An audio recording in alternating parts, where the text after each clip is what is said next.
If you're thinking about installing EV chargers on your commercial property as a new way to bring in passive income, but you're not quite sure how the rebates work, well, then you're in the right place. Here is a bird's eye view of all the different rebates that are available, as well as the absolute best states that get the most amount of funding to help pay for these projects. So if you live in any of these states or just own a commercial property in general, give me a shout and I can help walk you through this process. All right, here we go with the Tesla Superchargers. So when you're looking at an EV charging project, I'll just back up a little second here. You're really looking at two main components, two big chunks, and it's the cost of the chargers and the cost to make the site ready, like have the power brought in.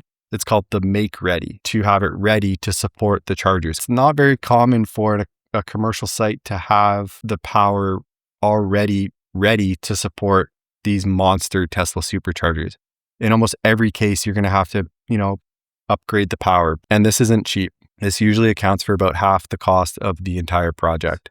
It's like a 3-layer cake is the way I like to look at the incentives. So the top layer of the cake is federal, and it's the 30C tax credit. The bad news about this 30C tax credit is today, and the date that I'm filming this, it's May 26, 2026, I think. And this 30C tax credit ends on June 30th, so just over a month from now, and then it's gone. So for most businesses, like even if you wanted to apply for this tax credit, unless you already have your feasibility study done and all your documents put together, which again, I can help you with, unless you have that ready, you might have already missed the timeline to apply for this. And once it's gone, it's gone. This is part of the Trump administration deciding to remove the funding for this. So a month from now, you won't even need to worry about the 30C tax credit, but that's okay because we still have 2 more layers of the cake. The second layer down in our incentives cake it's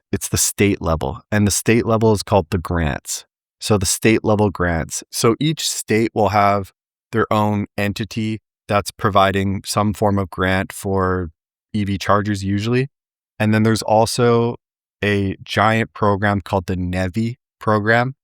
And every state has their own NEVI program. It was funded as one program. So if you're in Texas, they have a Texas NEVI program. If you're in Illinois, again, Illinois NEVI program. Not everybody can apply for this program.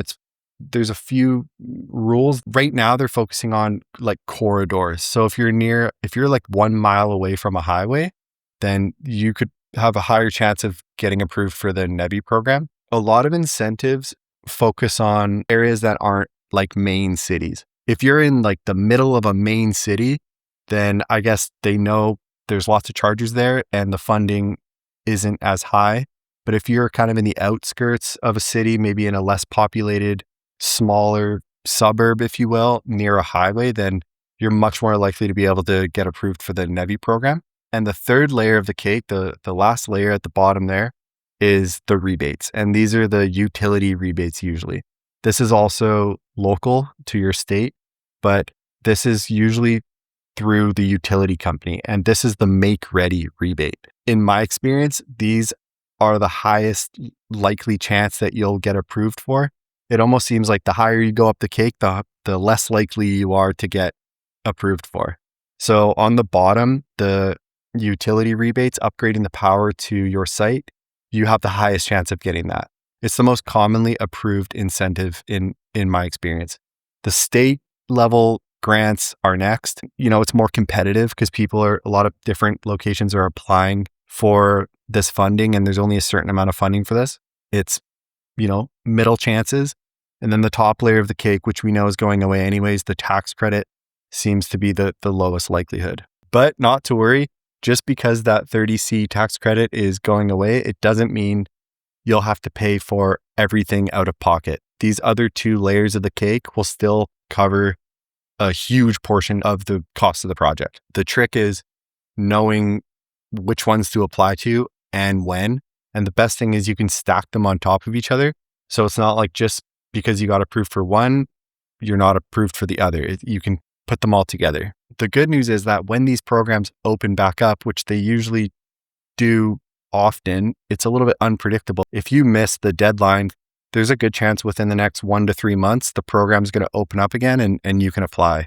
You just have to be ready, and you have to have all the documents from the feasibility study, which I can help you with. And the good thing with this is with the incentives, the level 2 incentives at this point in time are more readily available. So yes, the return in terms of profits are going to be substantially lower than he would receive with the Tesla Superchargers, but his overall investment up front will also be drastically lower. Lower risk, lower reward in this case. So just imagine if you're in an area like, there's a handful of states that you have a high chance of getting the entire project paid for. If you own a commercial site in like Washington State, Virginia, Colorado, New Jersey, Massachusetts, and Connecticut, Rhode Island, and Maryland, apparently those are like the gold mine tier 1 locations or states that you're likely to get 100% of the project paid for.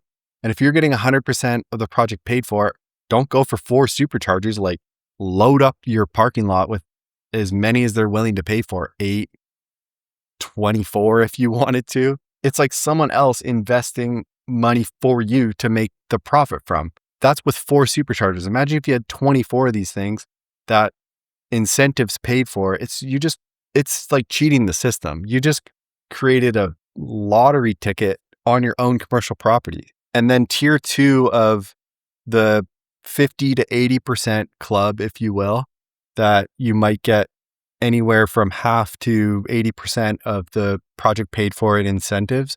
Those states would be California, Michigan, Florida, Georgia, Ohio, Illinois, and Pennsylvania. So if you live in any of those states and own a commercial property that you think might be a good fit, give me a shout and we'll check it out for you. We'll see how valuable your location could be.